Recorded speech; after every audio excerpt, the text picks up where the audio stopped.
राधे राधे। आशा करती हूँ कि आप सभी लोग खुश होंगे, स्वस्थ होंगे, मस्त होंगे। आज मैं आप लोगों को दो कथा सुनाने जा रही हूँ। एकादशी व्रत कथा, षडतिला एकादशी व्रत कथा। प्राचीन काल में वाराणसी में एक गरीब अहीर रहता था। वह जंगल से लकड़ी काटकर बेचने को जाता था शहर में।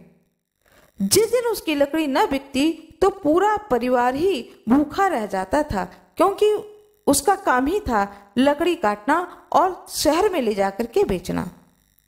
एक दिन वह साहूकार के घर लकड़ी बेचने गया। साहूकार के यहाँ उसने देखा कि किसी उत्सव की तैयारी चल रही है। अहीर ने सेठ जी से डरते डरते पूछा, सेठ जी, यह किस चीज की तैयारी हो रही है? सेठ जी ने बताया कि यह षडतिला एकादशी व्रत की तैयारी चल रही है।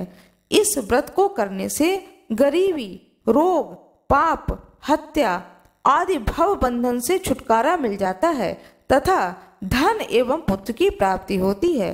घर पहुंच करके उस अहीर ने भी अपनी स्त्री और बच्चों सहित इस षडतिला एकादशी व्रत को विधियान पूर्वक किया, जिसके फलस्वरूप वह कंगाल से धनवान हो गया। अब मैं दूसरी कथा आप लोगों को सुनाने जा रही हूँ, जो कि भगवान श्री कृष्ण ने युधिष्ठिर जी से बताया है। युधिष्ठिर जी ने पूछा, हे श्री कृष्ण, हे जगन्नाथ, हे आदिदेव, हे जगतपते, माघ मास के कृष्ण पक्ष में कौन सी एकादशी होती है? उसके लिए कैसी विधि है तथा उसका फल क्या है? महाप्राज्ञ, कृपा करके यह बातें बतलाइए। श्री भगवान बोले, नृप श्रेष्ठ सुनो, माघ मास के कृष्ण पक्ष की जो एकादशी है वह षडतिला के नाम से विख्यात है। वह सब पापों का नाश करने वाली है। अब तुम षडतिला की पाप हारिणी कथा सुनो, जिसे मुनिश्रेष्ठ पुलत्स्य ने दालभ्य से कहा था।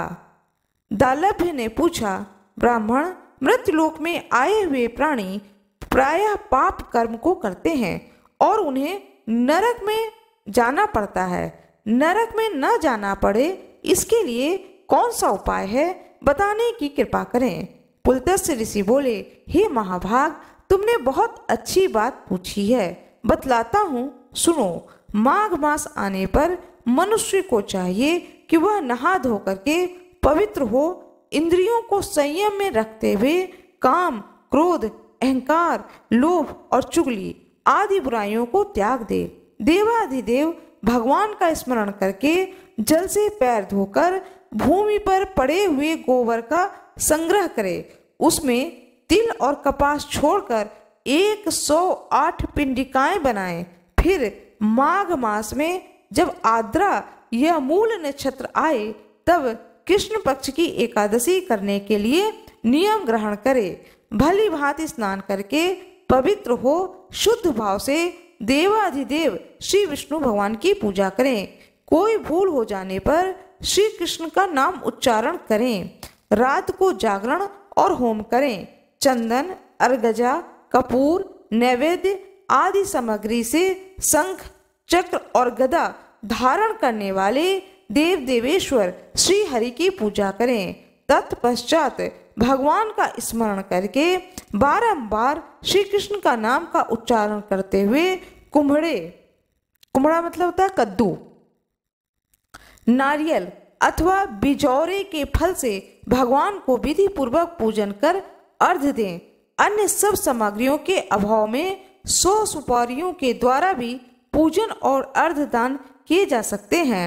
अर्घ्य का मंत्र इस प्रकार से है, कृष्ण कृष्ण कृपालु स्वत्वम गतिनाम गति भर्व संसारणाम अग्नानाम प्रसीद पुरुषोत्तम। नमस्ते पुंडरीकाक्ष, नमस्ते विश्वभावन सुब्रह्मण्यम, नमस्ते अस्तु महापुरुष पूर्वज, ग्रहणार्थ मया दत्तम लक्ष्म्या सह जगतपये। सच्चिदानंद स्वरूप श्री कृष्ण, आप बड़े दयालु हैं। हम आश्रयहीन जीवों के आप आश्रयदाता होइए। हे पुरुषोत्तम, हम संसार समुद्र में डूब रहे हैं, आप हम पर प्रसन्न होइए। हे कमल नयन, आपको नमस्कार है। विश्व भावन आपको नमस्कार है। सुब्रमण्यम महापुरुष सबके पूर्वज आपको नमस्कार है। जगत पते आप लक्ष्मी जी के साथ मेरा दिया हुआ अर्घ स्वीकार करें।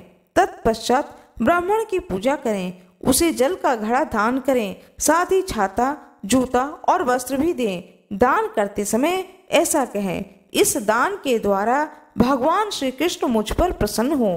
अपनी शक्ति के अनुसार श्रेष्ठ ब्राह्मण को काली गौ दान करें।